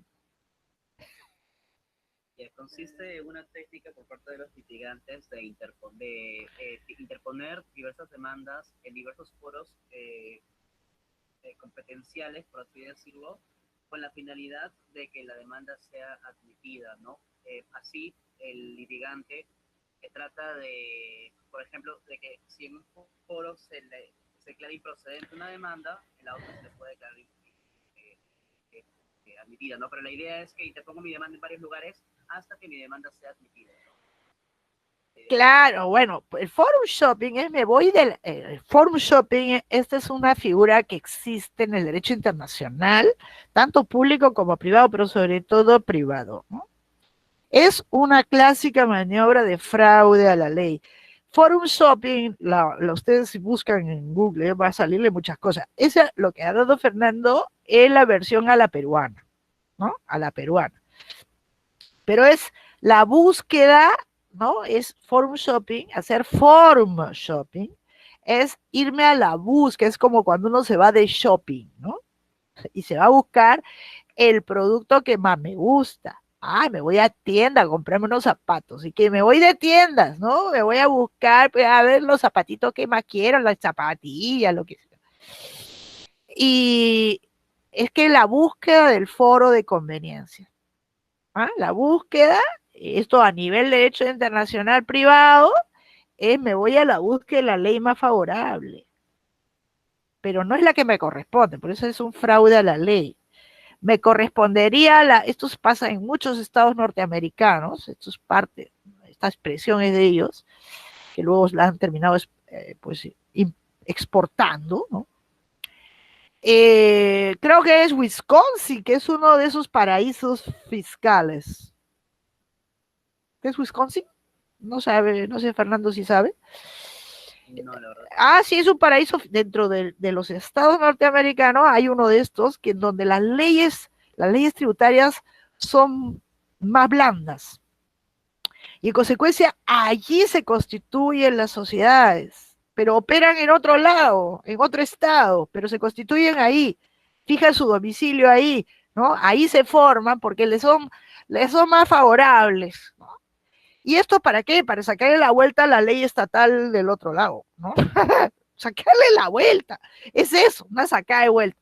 Eso puede ser a nivel de un estado federal que tiene, pues, normas más favorables frente a otras, o también puede funcionar a nivel de diversos estados, ¿no? El estado peruano versus, o sea, todos estos paraísos fiscales, ¿no? Irse a constituir en Luxemburgo o en las Islas Vírgenes, ¿ah? O qué sé yo, alguno de estos lugares que son paraísos, ¿no? Pero se le llama así, paraísos fiscales, pues ahí las normas tributarias son mucho más blandas, y para hacerle la vuelta, sacarle la vuelta a las normativas tributarias, entre otras, ¿no? Del país donde en realidad operan, ¿no? O años atrás, obtener la matrícula, ahora no, después de las guerras civiles ahí en Liberia, se matriculaban buques, ¿no? En Liberia y navegaban con bandera liberiana porque habían hecho su estudio de campo y dice, es la norma más favorable, ¿no? O sea, tiene las normas en esta materia mucho más favorables. Estoy en realidad haciendo un fraude a la ley, porque estoy tratando de escapar, estoy eludiendo la norma que sí me sería aplicable, ¿no? Eso es un fraude a la ley. Esto aplicado a la regla de competencia significa me voy a la búsqueda del juez más favorable a mí, del foro, del lugar que me es más favorable. Yo no quiero litigar en el Cusco, yo quiero litigar aquí en Lima, yo quiero litigar en Trujillo, no quiero litigar pues en Ayacucho.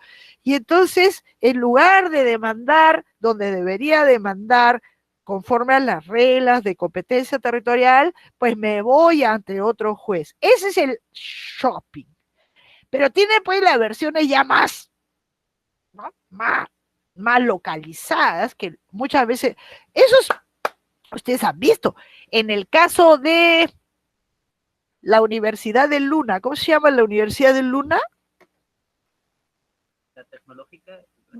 No, la Universidad de Luna. Eso que su la suspendió. ¿Cómo se llama? La Universidad Telesub,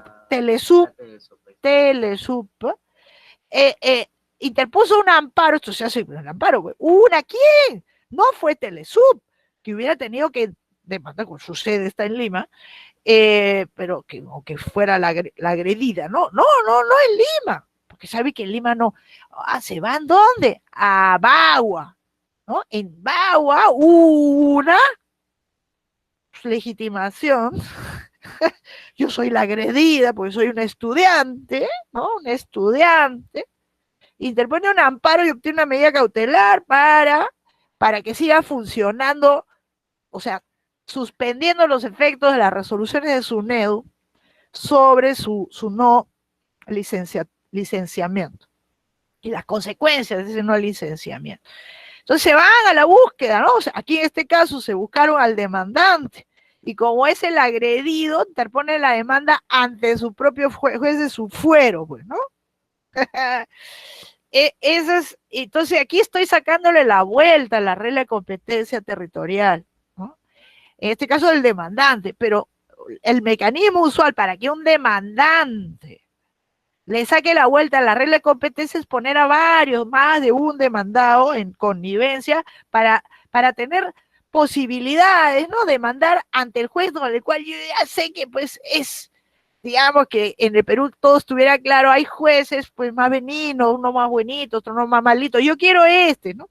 No necesariamente significa corrupción, ¿ah?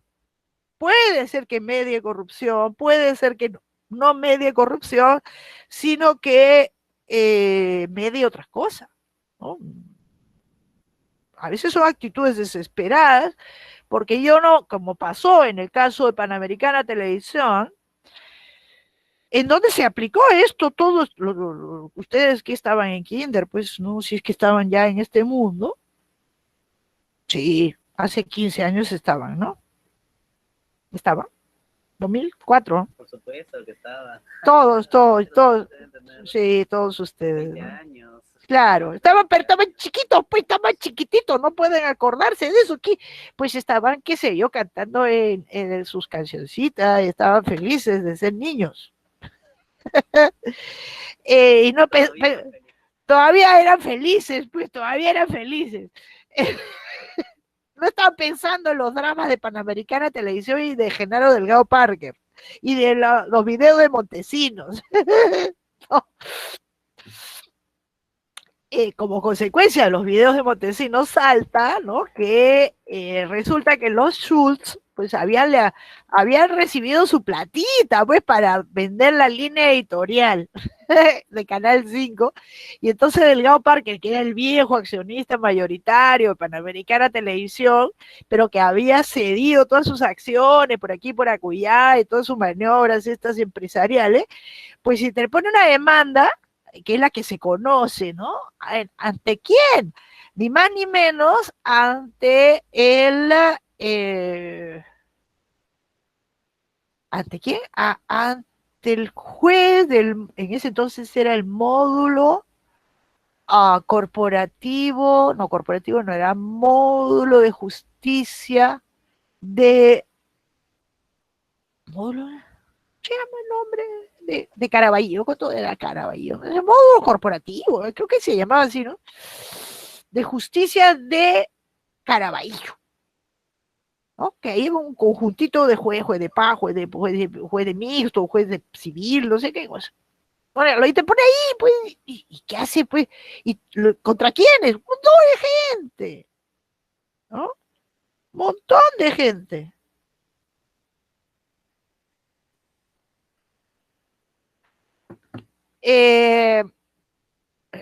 Panamericana, todos los accionistas de Panamericana, en donde estaba toda la familia Schultz, los Schultz, Schultz papá, Schultz hijo, Schultz, todos. Y todos domiciliados en Lima, comenzar por Panamericana, pues, ¿no? Panamericana Televisión, el canal, ¿no?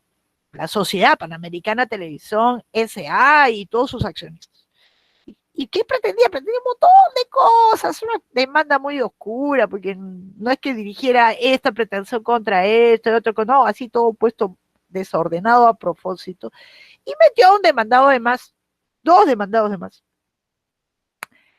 Uno que estaba en connivencia con él era su sobrino, el sobrino del delegado Parker, que era el único que le había quedado, ¿no?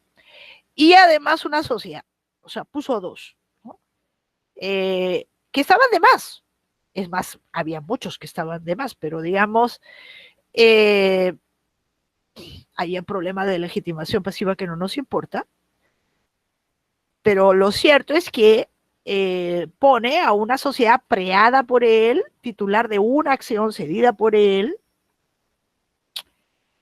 de Panamericana Televisión, y con eso darle, y fija su domicilio, el domicilio del demandado, en un local que había alquilado, ¿no? Un garajito que había alquilado, donde dice que funcionaba una agencia de esta sociedad suya, de creación suya. Pero el demandado ficticio, pues, o sea, lo puso ahí solamente para darle competencia al juez este de Lima Norte, al juzgado este de Lima Norte. ¿Por qué? Porque todos los demandados domiciliaban en Lima. Todos los que tenían que serlo, y algunos sobrantes probablemente, pero digamos, el resto domiciliaba en Lima, incluso el sobrino que también lo puso ahí como accionista. Y el sobrino no interpone excepción de incompetencia, pero todos los demás interpone excepción de incompetencia, porque uno dice, no, yo domicilio en Camacho, no, yo domicilio en Lima, la avenida Arequipa, yo domicilio no sé qué, bla, bla, bla, bla. Y el juez, dos no cuestionaron la competencia y por lo tanto jaló a los demás, ¿no? Porque esa es la perversión cuando se demanda más de uno, es que si no todos cuestionan la competencia del juez, pues ese que no cuestiona somete a todos los demás, los manda pues al infierno, ¿no? ¡Pau! Al infierno dantesco. Ahí se radica la competencia. ¿Y ahí qué debieron hacer? Pues cuestionar la competencia del siglo XXI, a esos que le estaba dando, cuestionar, perdón, la legitimación de este demandado ficticio, estos demandados de más, que habían sido puestos exprofesamente para darle competencia al juez de Lima Norte.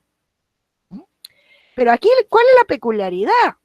Que se ha demandado, ¿no? Se ha demandado a A y a B. Pues bien, A cuestiona la legitimación, no la propia, sino la de su ¿no? Co-demandado. ¿Se puede hacer? Se puede hacer. Y es la propia dicción del código impersonal que dice, ¿no? El demandado puede deducir la falta de legitimidad del demandado. No dice cuál. No sé, ahí sí nos calza bien la redacción impersonal del CPC. O sea, yo cuestiono la legitimación del otro, que si se declara fundada, ¿no? Pues va a producir como el caso este que vieron del notario, ¿no? Lo sacamos. ¿Y esto qué va? Sacado el mapa, ¿no? Sacado del escenario a pues, este demandado ficticio, pues entonces se abre la puerta para que la excepción de incompetencia, también deducida, pues se declare fundada, ¿no? ¿No me parece, Fernando? Fernando. Sí, profesora. Claro. Sí, profesora. Bueno, esa es la idea, ¿no? Entonces, pero aquí la peculiaridad, yo puedo cuestionar la legitimación no mía, sino del otro que me han puesto ahí como demandado, sí, porque si no estaríamos, si no hacemos esta interpretación, le estamos dando estamos que se salga con la suya del demandante. En ese caso, que todavía no he leído que me han contestado, de esta que demanda, ¿no? Que demandó ahí ante la estos jueces pues de creación heroica, ¿no? Del Consejo Ejecutivo del Poder Judicial, ante el juez del módulo corporativo de no sé cuánto de la Molina y Cieneguilla, ¿no? Estas cosas. Demandó allí y nadie demandaba en esa área. en esa zona. Nadie estaba domiciliado ahí. Nadie. ¿Y por qué se fue a La Molina? ¿Para qué? ¿Para qué se fue? Si ni domiciliaba ni en Ceneguía ni en La Molina, ¿para qué mandó a todo el mundo? Uno domiciliaba en Huánuco, el otro en Trujillo, el otro en Lima, ¿no? ¿Por qué? Ahí, para mí, lo que hay es un forum shopping. O sea, esta debe haber demandado aquí en Lima y le rebotó. Y dijo, ay, entonces algún abogado genial dijo, ay, pero yo que ahí este juez es buenito, este deja pasar. O algo así, que ahí viene a veces por desesperación, ¿no? Uno interpone, hace estos demanda ante órganos jurisdiccionales que no son los competentes por ninguno de los demandados, por ninguno de los demandados. En fin, eso es un tema, ¿no? Y a veces uno pues tiene esto del forum shopping a la peruana, a veces es simplemente por desesperación, no como maniobra de mala fe, temeraria, ¿no? Porque existen las figuras estas, ¿no? De la calificación inicial, que no se correría, presenta la demanda improcedente, presenta la demanda improcedente. Yo hice una vez forum shopping, Fernando, por desesperación. Pero nobles. Que no fines fraudulentos. Fines nobles. Me recorrí 4 juzgados de paz letrado, falseando las direcciones. Una vez puse aquí Miraflores, otra fue el Pueblo Libre, otra fue, la primera fue en Lima, y me rebotó, me declaró improcedente. Era una demanda de rectificación de partida, o sea, no contenciosa, pero esas interesantes. Pero ciertamente, ¡pum!, me la declararon improcedente. Entonces probé aquí en Miraflores, ¡pum!, me la declararon improcedente. Probé en Breña, también, ahora me acuerdo, en Breña, me la declararon improcedente. Probé ahí un poquito cerquita, a las 4, ya le dije a la chica esta que, ¿no? Dije, vamos a hacer una última prueba ante el juzgado de paz de Lima Centro. Y pasó. Pasó. Pero cambiaba los domicilios, pues le ponía, yo hacía eso, a ver si alguno se dignaba a admitirme la demanda. Era una demanda de rectificación de partida, pero por cambio de sexo, pues. Entonces, o sea, yo quería que cambiaran el nombre y lo logré, ¿no? Después lo logré, pero tuve cinco. Que esa no era la vía, que la vía tenía que ser la vía declarativa, contenciosa contra el Ministerio Público, que es un procedimiento inexistente, ¿no? O sea, querían un procedimiento inexistente. Entonces me decían improcedente. Tiene usted que demandar, qué sé yo. Pero en esas 5 improcedencias le tomó un año, supongo. Sí, porque algunos contestaban fundamentado, ¿no? Y me decían, un par de páginas. Hasta que finalmente, ¿qué pasó? Que se fue la convergencia de los astros, no sé qué pasó. Me lo dejaron pasar. Y hubo que penar para... Ahí se quedó. Y sí, pero fue complicado. Pero se logró el cambio de nombre. Y hasta que finalmente se cambió el nombre en la partida y el sexo, porque yo quiero las dos cosas, pues no va a ser más, porque algunos jueces estaban permitiendo el cambio de nombre, pero no del sexo. Y entonces aparecía Juana, no le cambiaron, era Juan, lo cambiaron por Juana, ¿no? Pero de sexo masculino. No puede ser. O sea, no querían, algunos reniegan. Bueno, en este caso logré la sentencia sobre los dos aspectos. Y quien se puso duro fue René. No quería. Ahí, bueno, pero la cierta es que, esto fue bueno. Y era pues en aquellos tiempos, ahora quizás más fácil, ¿no? Todavía no tenemos la ley. Sobre rectificación, ¿no? Pero fue dramático eso. Pero a veces uno es por buenas razones que hace forum shopping. Otras es una típica maniobra fraudulenta, ¿no? O sea, de ser el fraude a las reglas de competencia, a las normas reguladoras de la competencia. Como fuera, si tenemos un demandado de más, la parte tiene que decirlo, tiene que poder decirlo. Este sobra, sáquenlo. Y si declara fundada, deberían sacarlo y ¡pum! No hay nada que cambiar. Sí. Profesor, disculpe que la interrumpa. Por si acaso, tal vez podemos hacer la pausa. No, voy a terminar esto y hacemos la pausa. Ay. Ahorita termino el último caso, el último casito, que es al revés. O sea, no hay demandados de más, sino hay demandados de menos. Entonces, me demandan a mí, y yo digo, un momentito, no solamente se me debe demandar a mí, se debe demandar a Fernando, se debe demandar a Josué, se debe demandar a Renzo, se debe demandar, ¿por qué? Porque todos somos todos tenemos que ser parte demandada, o sea, en los supuestos del litis consorcio necesario. En algunos países, como en Colombia, existe la excepción de falta del litisconsorcio necesario. Pero como nosotros no lo tenemos y la situación del litisconsorcio es necesario, es un supuesto de legitimación pasiva plural, o está en todo o está mal, entonces, dado que aquí es falta de legitimación del demandador, el mismo dice, el demandado dice, un momentito, está bien que yo esté demandado, pero yo no tengo que ser demandado solo, ¿no? Si se declara fundado, allí sí funciona más o menos la regla esta de la, ¿no? De, ¿sí? Cuando dice, y ahorita paramos, ¿eh? Me fui hasta no sé qué diapositiva. Ahí dice, se suspende el proceso hasta que el demandante establezca la relación procesal entre las personas, plural, ¿no? Que el auto resolutorio ordene. O sea, hay que incluir como demandado a Fernando, a Josué, a Renzo, con todos los datos, ¿no?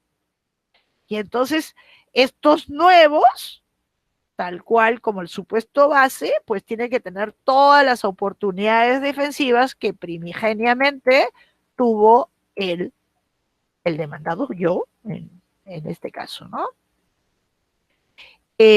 O sea, debe dársele todo el plazo y tenemos un cambio de demanda, estamos ampliando el ámbito subjetivo y para estos neodemandados tiene que dársele todos los plazos y todas las oportunidades defensivas que le corresponden como demandado. Y aquí sí hacemos la pausa. De acuerdo. Interrumpimos la grabación. No, uy, estaba a punto de salir. Sí.